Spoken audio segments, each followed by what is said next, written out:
H D. Kumaraswamy ನೇತೃತ್ವದ ಸಮ್ಮಿಶ್ರ ಸರ್ಕಾರ ಆರ್ಟಿಐ ನಿಯಮ 4ಕ್ಕೆ ತಂದಿದ್ದ ತಿದ್ದುಪಡಿಯನ್ನು ಈಗಿನ ಕಾಂಗ್ರೆಸ್ ಸರ್ಕಾರ ವಾಪಸ್ ಪಡೆಯಬೇಕೆಂದು RTI students and parents association ರಾಜ್ಯ ಪ್ರಧಾನ ಕಾರ್ಯದರ್ಶಿ ಬಿ.ಎನ್. ಯೋಗಾನಂದ್ ಆಗ್ರಹಿಸಿದರು.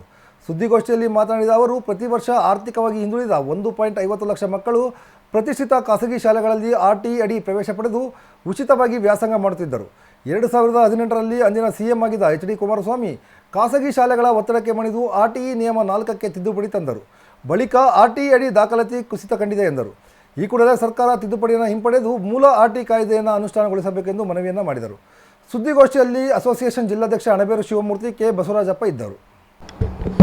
ಏನು ಕರ್ನಾಟಕದಲ್ಲಿ 2012ರಲ್ಲಿ ನಿಯಮಾವಳಿಗಳನ್ನು ರೂಪುಗೊಂಡು ಜಾರಿಗೆ ಬಂದಂಥ ಉಚಿತ ಮತ್ತು ಕಡ್ಡಾಯ ಶಿಕ್ಷಣ ಹಕ್ಕು ಕಾಯ್ದೆ 2009 ಅದು ಜಾರಿಯಾದ ನಂತರ ಇಡೀ ಕರ್ನಾಟಕದಾದ್ಯಂತ ಅದರ ಮೂಲ ಅನುಷ್ಠಾನಕಾರರಾಗಿ ಆರ್ಟಿಐ ವಿದ್ಯಾರ್ಥಿಗಳು ಮತ್ತು ಪೋಷಕರ ಸಂಘಟನೆ ಕಾರ್ಯವನ್ನು ನಿರ್ವಹಿಸ್ತಾ ಬಂದಿದೆ.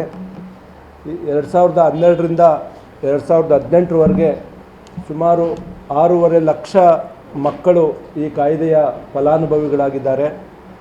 ಏನು ಆರ್ಟಿಐ ಕಾಯ್ದೆಯ ಸೆಕ್ಷನ್ 12(1)(c) ಅದು ಅನುದಾನ ರಹಿತ ಖಾಸಗಿ ಶಾಲೆಗಳಲ್ಲಿ ಆರ್ಥಿಕವಾಗಿ ಹಿಂದುಳಿದ ದುರ್ಬಲ ವರ್ಗದ ಬಡತನ ರೇಖೆಗಿಂತ ಕೆಳಗಿರುವ ವರ್ಗದ ಮಕ್ಕಳು 25% ಉಚಿತ ಶಿಕ್ಷಣವನ್ನು ಪಡೆಯಬೇಕೆಂಬ ಏನು ಆ ಉದ್ದೇಶ ಇದೆ.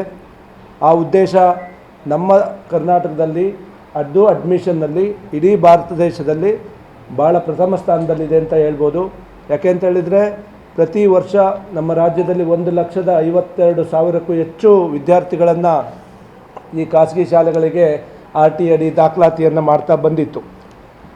ದುರದೃಷ್ಟವಶಾತ್ 2018ರಲ್ಲಿ ಅಂದಿನ ಕುಮಾರಸ್ವಾಮಿ ನೇತೃತ್ವದ ಸಮ್ಮಿಶ್ರ ಸರ್ಕಾರ ಈ ಕಾರ್ಪೊರೇಟ್ ಶಾಲೆಗಳ ಪಿತೂರಿಗೊಳಪಟ್ಟು ಸರ್ಕಾರ ಷಡ್ಯಂತ್ರವನ್ನು ನಡೆಸಿ ರಾತ್ರೋರಾತ್ರಿ ಅದನ್ನು ಕ್ಯಾಬಿನೆಟ್ಗೆ ತಂದು ಆರ್ಟಿಐ ನಿಯಮ 4ಕ್ಕೆ ತಿದ್ದುಪಡಿಯನ್ನು ತರುವ ಮುಖಾಂತರ ಏನು 1.5 ಲಕ್ಷ ವಿದ್ಯಾರ್ಥಿಗಳು ಖಾಸಗಿ ಶಾಲೆಗಳಲ್ಲಿ ಓದುವ ಅವಕಾಶ ಇತ್ತೋ ಅದು ಗಣನೀಯವಾಗಿ ಕುಸಿತವನ್ನು ಕಂಡು ಬಂತು. ಯಾಕೆ ಅಂತ ಹೇಳಿದರೆ ಇವತ್ತು ಏನು ಆರ್ಟಿಐ 12(1)(c) ಮೂಲ ಉದ್ದೇಶವೇ ಖಾಸಗಿ ಶಿಕ್ಷಣ ಸಂಸ್ಥೆಗಳಿಗೂ ಕೂಡ ಖಾಸಗಿ ಶಿಕ್ಷಣ ವಲಯಕ್ಕೂ ಕೂಡ ಸಮಾನ ಶಿಕ್ಷಣ ನೀತಿ ಜಾರಿಗೆ ಬರಬೇಕು ಅನ್ನೋ ಸದುದ್ದೇಶದಿಂದ ಶ್ರೀಮಂತರು ಕೇವಲ ಶ್ರೀಮಂತರ ಶಾಲೆಗಳಲ್ಲಿ ಓದೋದು, ಬಡವರು ಸರ್ಕಾರಿ ಶಾಲೆಯಲ್ಲಿ ಓದೋ ಅನ್ನೋ ತಾರತಮ್ಯವನ್ನು ಹೋಗಲಾಡಿಸಬೇಕು ಅನ್ನೋ ಸದುದ್ದೇಶದಿಂದ ಮನಮೋಹನ್ ಸಿಂಗ್ ಅವರ ದೂರದೃಷ್ಟಿಯಿಂದ ಬಂದಂಥ ದೇಶಾದ್ಯಂತ ಬಂದಂಥ ಈ ಕಾಯ್ದೆ ಕರ್ನಾಟಕದಲ್ಲಿ ಭಾಳ ಅದ್ಭುತವಾಗಿ ಏನು ಕಾರ್ಯನಿರ್ವಹಿಸ್ತಾ ಇತ್ತು. ಏನು ಈ ಕಾರ್ಪೊರೇಟ್ ಶಾಲೆಗಳ ಲಾಬಿ ಮತ್ತು ಸರ್ಕಾರದಲ್ಲಿರ್ತಕ್ಕಂಥ ಎಲ್ಲ ರಾಜಕಾರಣಿಗಳು ಕಾರ್ಪೊರೇಟ್ ಶಾಲೆಗಳನ್ನು ಹೊಂದಿರೋ ಪರಿಣಾಮ ಅವರು ಶ್ರೀಮಂತರ ಮಕ್ಕಳ ಜೊತೆ ಬಡವರು ಕೂತ್ಕೊಳ್ಳೋದನ್ನು ಸಹಿಸಲಿಲ್ಲ. ಮತ್ತು ಏನು ಅವರು ಖಾಸಗಿ ಶಿಕ್ಷಣ ಸಂಸ್ಥೆಗಳನ್ನು ನಡೆಸೋರು ಆ ಶುಲ್ಕವನ್ನು ಒಂದು ದುಬಾರಿ ಶುಲ್ಕವನ್ನು ಪೋಷಕರಿಂದ ವಸೂಲು ಮಾಡೋವಂಥವ್ರಿಗೆ ಲಕ್ಷಾಂತರ ರೂಪಾಯಿ ಶುಲ್ಕ ವಸೂಲು ಮಾಡೋರಿಗೆ ಸರ್ಕಾರದಿಂದ ಕೊಡ್ತಾ ಇರ್ತಕ್ಕಂಥ ಈ ರಿಯಂಬರ್ಸ್ಮೆಂಟು ಆರ್ಟಿಐ ಮಕ್ಕಳ ಏನು ಹಣ ಮರುಪಾವತಿ ಅಷ್ಟು ಸಾಕಾಗ್ತಾ ಇರಲಿಲ್ಲ. ಇವೆಲ್ಲ ಹಿನ್ನೆಲೆಯಲ್ಲಿ ಅವರು ನಿಯಮ 4ಕ್ಕೆ ತಿದ್ದುಪಡಿಯನ್ನು ತಂದರು.